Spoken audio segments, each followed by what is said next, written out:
And we're on. Welcome back, you guys, to Festival Tales Podcast. I'm your co-host, Vibe with Ade. And it's Babs. What's up? Sorry, I thought you were gonna pull what I did and just like go into it by accident. Completely Like, steamroll what I messed up last week. So I figured like you're gonna get me back, but it's all right. It's all right. I'm here. I remembered. Oh, Welcome back, you I guys. called out. We're a little loopy today. It's Monday. We're gosh. back from vacation. We're just trying to get into the swing of things. But make sure before you do anything else today to rate, review, subscribe the podcast, all that jazz. And we need your festival stories, so please submit them. We are running low. It's about to be like your guys' 1 year anniversary of the last time you were at a festival, or it's already passed. So Yeah, bring out those stories. we know you got stories. We know you want to it. relive them. We want to relive the glory days of going to festivals with thousands of sweaty people next to you and sharing water and not caring. And yeah, we know you want to relive it. So come on, let's relive it. Yes, the form is in the show notes, so please go ahead and submit your stories. Get your Ray fam to submit your stories. It's anonymously, so you don't even have to let people know about all this shit you've gone through. You know what I mean? Just to, like give this out to you guys. Like I've submitted stories. Like come on now, we're reading stories that I've put a story in, and you guys don't even know that it's me. I'm never gonna tell you which story it is. So like that's how anonymous it is. We don't even know. I know it was me. A doesn't even know it was me. So let's go. Know. Wait, you have? It's like a golden egg. Like we're now looking for the golden ticket in our stories. But yeah, go ahead and submit your stories, you guys. Without further ado, let's get into today's story. All I saw when I was reading this was Texas and amazing. So perfect I'm in combination. Texas, and I can say the raves here are amazing. So I'm excited. So here we go. So I've gone to shows alone a couple of times, and it's always fun, but you always feel like you're missing something because you want to turn to your friends when the beat drops and be like, OMG, that's so sick. Insert what the fuck face here. We've all had those moments. Face? So I was going to Lights All Night in 2019 alone, day one, because my friend couldn't get off work for the first day, and I was a bit nervous because I had never gone to a show in Dallas before. I got ready and was getting super anxious because, of course, pre-rave anxiety. I showed up about an hour or so after it opened, and I was just walking around checking everything out. It was early in the night, and my favorite stage at the moment was the house stage that was outside. I ended up meeting two other people that also went to the festival alone, and I just thought to myself, what a coincidence. Of course, I'm alone and run into other people that came alone. I then spent the next couple of hours running around with them. We ended up spending a lot of time in the silent disco, which was sick. They had so many disco balls on the wall, and the room was dark. I loved it. Oh, I was there. That room was sick. So many disco balls. I was trying to think. I was like, was I at this one? And I was. You should have said hi. We would have been friends. Then we wanted to catch Keizo, so we left to find a good spot at the main stage to chill and wait until he came on. Well, my new friends got split up, so then the guy left me to go find the other girl that was with us, and they were never to be seen again. There was this shuffling queen that asked me who I was with, and when I told her that I came alone, she was so shocked that I would go to a show alone as a woman, and immediately introduced me to the rest of her Ray fam, and I spent a good amount of time with her and her fam. They took amazing care of me and even took my camelback to refill the water while the girls in the group stayed at the stage. We stan amazing rave dads. Yes, we do. Woo! I started talking to another girl.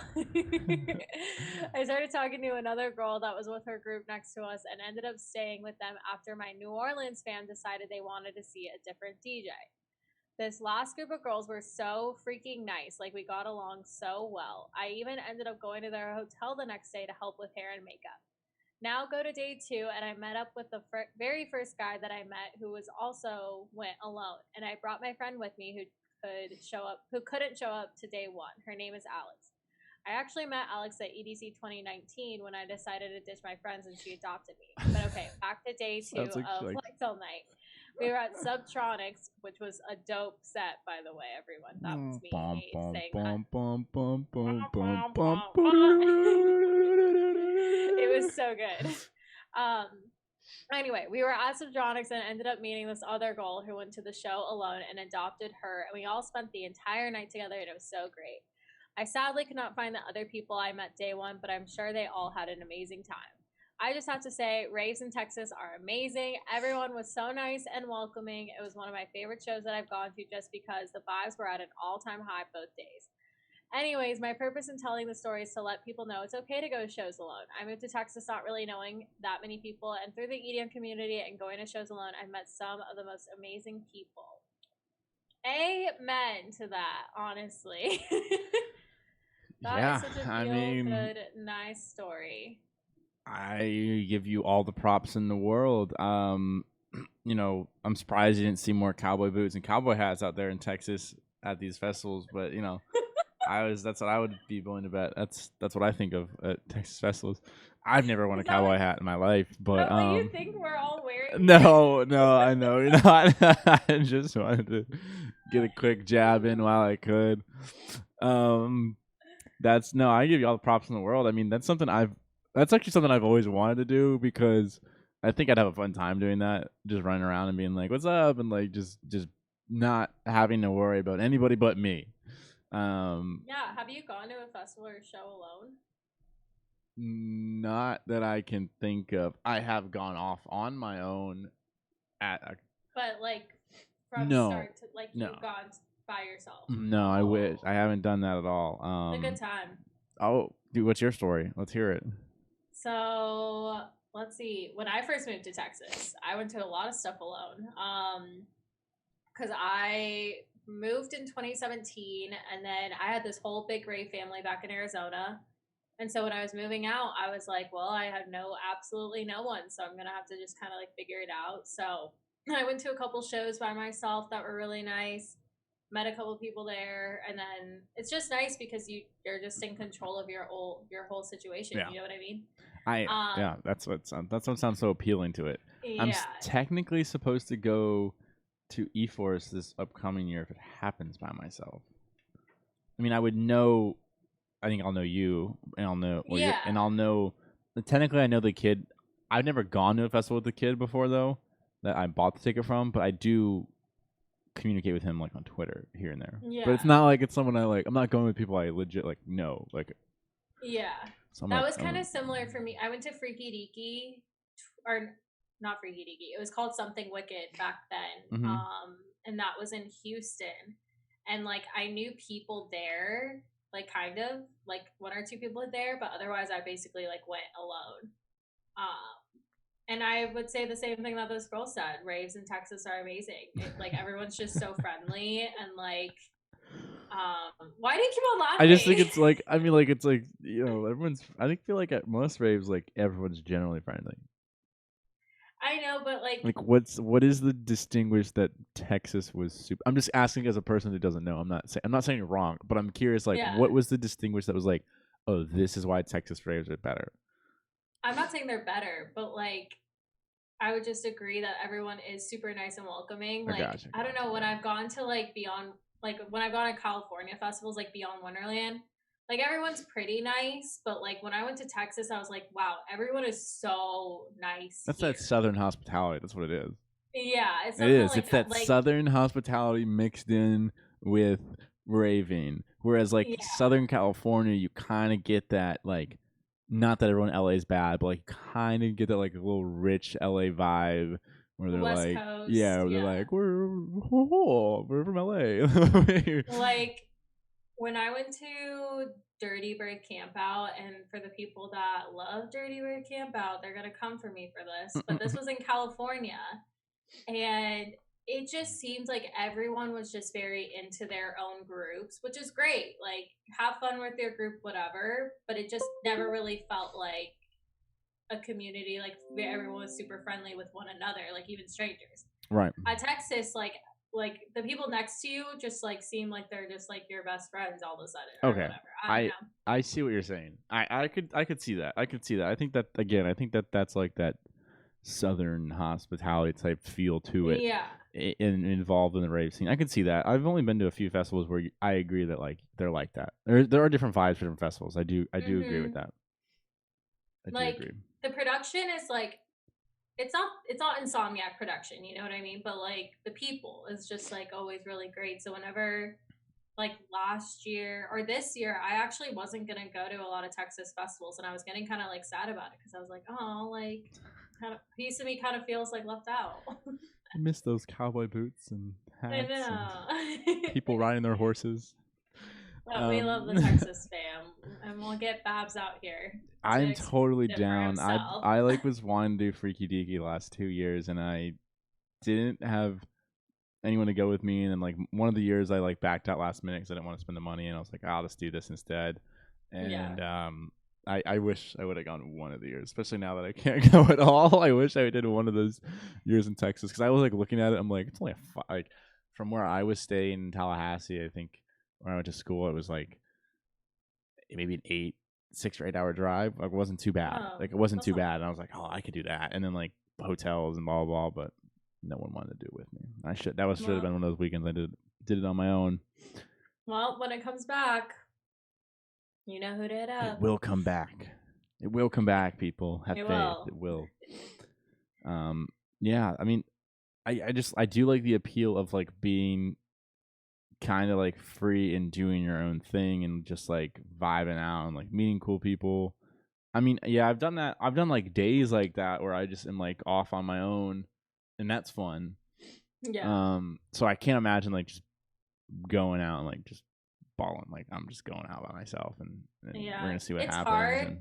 Like, it's freeing and very independent, and then you do also kind of like, oh, like I wish like Ray fam was here, you know? Like, it's kind of hard. Yeah, but I could see that because there were even times where like I was by myself at like, because like Buku, I got separated from my group day 2, and I was with a bunch of people for a little bit that I didn't know and whatnot. And even then, it was like, I was like, this is fun with you guys, but it's like you guys are all like tight, and I'm not in that tightness, yet. So yeah, and not that I couldn't have gotten there, but yeah, I agree. We knew a kid. I don't know if I mentioned this before either. I feel like we're like 12 episodes in. I feel like I'm gonna repeat myself sometimes, and I have no idea. So I'm just sorry, everybody. But we had a kid that we met at Lost Lands last year, so Lost Lands 2019, that flew in from Montana by himself. Just was and he was telling us, he was like, I bought he bought like the pre-camping tent, so we had like a tent. He didn't have to bring anything. He already had it all set up. Yeah. But he was like, I came just by myself, and I don't know anybody. And we just adopted him in our group. Got his number. And he was just with us like majority of the weekend. I mean, there were sets where he was like, I'm staying here. Like, you guys go do what you want to do. Like, I'll be here. And he was a cool ass kid. He was a fun time. I still talk to him here and there. He's a cool kid. Oh, nice. Shout out Will in Montana. There you go. I was gonna be like, dubstep is out in Montana. Like, yeah. I was shocked. I remember we were like shocked, and because we like hung out with them. I can't remember how we like met him, but we just did, I think, day 1, and we were just hanging out and talking to him and whatnot. And then he came back with us to our campsite day 1, and so day 2 we like met up, and we met up like sober during the day, and we hung out and everything. Yeah. And we're like, oh, where are you from? Like, what brought you here? Like, where's your group? He's like, oh, I'm by myself. I'm from Montana. And we're like, what? And then of course, we're from Florida, so we're like, what's Montana like, bro? Like, tell us about the mountains. And he's like, there's not much out there. Like, it's not that cool as you guys think. And we're like, no, dude, that's awesome. Like, all we have is below sea level on the beach. Like, we want to see the mountains. But my roommate in college was from Montana. That's sick. Amanda from Montana. Amanda, Montana. We would always say that. I'm trying to think if there's any other things about people going alone and stuff. Go ahead.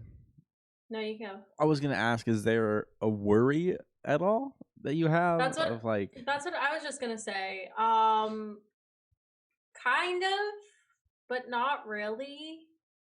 I didn't really have a worry. I was also I was 22 at the time, so I was very just like at a fuck it age where I was just like, like I said my because I went to a couple festivals like Austin City Limits. I went by myself, but like I knew people in the city, so like they had my location if things were to like go wrong or whatever. Something Wicked was outside of Houston, and so I just gave like emergency contacts my number. But like I met people throughout the weekend, but I never told them that I was alone. I just was always like kind of like, oh yeah, like I know people here, you know, like I never really was like, oh yeah, I'm here alone because I was Yeah. kind of that was like my way of like being safe about it. Um, Yeah. but there is a worry, and you can do stuff like give people your location, make sure people have like all that information, like where you're staying, all that. And then most of the time at festivals, they do have like not like support groups, but like kind of like other people that are alone that you could Mhm. like meet up with too. Like at Electric Forest, they have Her Forest, which is like a all women's camp at Electric Forest for like other solo festival goers that are women to like meet up, and like they get to do like activities and stuff. Like I've heard a lot of people say really good things about that. So sometimes there's way to do it, but you Guess can I definitely gotta. use like social media to your advantage to like meet other people and stuff that are going alone and stuff like that. Yeah, I would say I think Radiate. We've had Oh actually, yeah. now that I think about it, we had another kid at Buku that came down and didn't know any of us. That came by himself. He roomed with us and everything. Like didn't know us. Oh Just was like whoa. he drove. He's one of our best friends to this day. But he drove down from like Tennessee, and he just met like we had the Airbnb. I think we needed like 9 people. I think we had like 7 Hmm. or something. And the last day we got him and somebody else. Um, but we specifically didn't like. No one knew him. Like no Hmm. one knew him, and he knew no one. He just like said, "Fuck it, I'm gonna go." And like, but he bought his ticket. Like drove down like 2 days before, and then just hung out with us the whole weekend. And we all got along super well. That was actually one of those Yeah. weekends where I know I'm sure I've said this, but that was one of those weekends where like we had this group of people, but really like only 3 of us knew each other. Other than that, it was like Yeah. everyone's first festival together, and that kid obviously didn't know anybody, and he had a good time. He had a good time. We had a good time. Now he's in our like in that grave fam. We see him every time we go out. So, or Oh, we did see him that's so every time, but sweet. not anymore. COVID. Mm. COVID. Oh, COVID. But COVID, COVID, it COVID. should be over here soon. Biden won. Freaking vaccines are out already. We're good. It's kind of, I don't know. Fingers crossed, people. Fingers crossed. We'll But be back at it soon. is Uh, there now? Did you go out when you went by yourself? I'm curious. Did you like stay at a hotel by yourself too? Like, did you do every um, like literally like you just roomed by yourself and then like yeah, so the first night, yeah, so the first night I roomed by myself for something wicked. Austin City Limits, I lived in Austin, so I just got to go straight home, which was really nice. And then I drove to something wicked, so I had my car. I didn't do Uber or anything like that. And then, so I drove there and back from the hotel to the festival, which wasn't too bad of a drive. And then the second day, I actually had met people through Radiate, I want to say. And they were only going the second day. And so they split the hotel room with me for the second day. And the room I got had like a big enough bed and a pull out, and it had like this open space for an air mattress. So it was like me and this other girl in the bed, and then this other girl and her boyfriend on the inflatable mattress. knocked out. There you go. So and that's the first day I was basically, yeah, like I went alone, and then the second day I had met these people on Radiate and met up with them before, and then they stayed with me in the hotel room, and then. But I don't think I'm trying to remember. I don't think they were going to stay with me in the hotel room. It just ended up that way or something because they lived farther out of Houston, so it was going to be more of a pain for them to drive super late back. That I just like invited them to stay in the hotel room with me, but that wasn't the original plan. And then that morning, I woke up super early and had to drive back, and I went straight to work because it was a Saturday and Sunday festival. So I woke up and went straight to work from that, which I'll never do again. I have done I actually did worse than that. I went sober and I drove to the fest. I drove home from the festival. I just left from the festival Sunday night. Oh my god. And I drove like I was gonna do that, but then I was like, no, I need to sleep. I chose to just I was like, you know what? I can just come home on Monday and just pass out. Like it'll be fine. Like I'll be good. Yeah. And I just took it was a 4.5 hour drive. It wasn't like it was like a 2 hour, like, oh, I can wake up 2 hours earlier and like get to work on time. It was no. Yeah, mine was like 3 hours. Yeah. Oh, bless your soul. There's no way I could do that. I would time it off wrong or something. So I was like, I just need to leave right away. And I got in at like I remember I left. The festival ended at 12. I was driving everybody, so I drove everyone back to their hotel, got my stuff, showered, and then left. Wow. And I think I got back, if I remember correctly, I got back at 3:30. And when I went to bed at 4, I woke up at 6 and went to work and cranked out a full day of work and came home and just clocked out.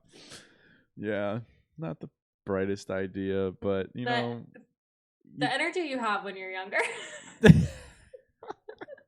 That was like I miss it. Now I'm like, no, I need my full 8 hours or I'm not doing anything. I wish I could get 8 hours. I have like horrible sleep schedule. Yeah. It does affect you people. People get your 8 hours. It's just or like somehow trick your mind to get 8. I don't know. Just figure it out. Just get it. Yeah.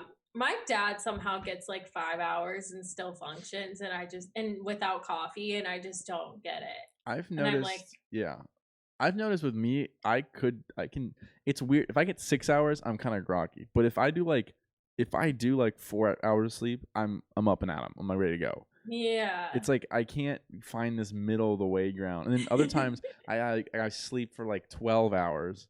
Yeah. And then of course after that I'm like, you think I'd be refreshed? No, I'm just more sleepy. It's like that makes no sense. Like it's horrible. I have this like horrible sleep schedule. I know me personally, I'm like a night owl. So like it's hard for me to fall asleep. It's hard for me. I can once I'm out, but like getting to that point is the issue because my brain's like, oh, we're up. Like it's a late night. Like come on, we're supposed to be out. Like we're supposed to be brainstorming ideas right now. Come on. And I'm more of a night owl, and I go to bed late and sleep in. I did that all through college. Everything. I worked nights, would wake up at 12, go get lunch, and then start my day. And now I'm in this fucking stupid ass 9 to 5 work schedule. I can't fucking function right in. I know. I was watching a TikTok today. I think about how like the 9 to 5 schedule just isn't fit for everyone, especially for people that are like night owls, you know? Oh, yeah. And yeah, like you're probably more productive like towards the end of the day. Whereas me, I'm more productive in the morning, so it kind of works out. Oh no, my mornings are like death. But like by the afternoon, I'm like, I don't want to do any of this anymore. With me, it's like weird. I have like a good solid like I'm very draggy the first hour. It's like from like I wake up at 6, 7, sometimes till 8. I'm like just dragging, and then like I'm good for like 3 hours. But then like I get like hella tired after lunch. Something about the food. I don't know if it's what I eat. I don't know. I don't know. Figure it out. Maybe it's just poor dieting or just lack of sleep. But like my fucking afternoon comes by, I'm like, I could use a nap right now, and it's so counterproductive. But then I get like right now, what time is it now? Morning. It's like 8, 9. It's 9:30. And I'm starting to feel more and more awake as the time goes by. So it's like, all right, cool. Yeah, you were like so tired. When we started, right? We got on. I was like, I'm tired, by the way, and then boom, here I am, ready to go. We can do 5 more of these podcasts. Like, let's get it. Dang. Well, we went a little off track there, but that's what it's is about. there anything else? No. In short, Texas raves are amazing. In short, bring your cowboy hat and get ready. Bring your cowboy hat and yeehaw into it. Listen to episode 10 if you haven't yet. That's the yeehaw episode. Best episode out there. Well, thanks for tuning in, you guys. Don't forget to rate, review, subscribe. Submit your stories to be featured. Again, we need your stories. The link is in the show notes. And yeah, thanks for tuning in, you guys, and we'll see you guys in the next one. Bye. Peace.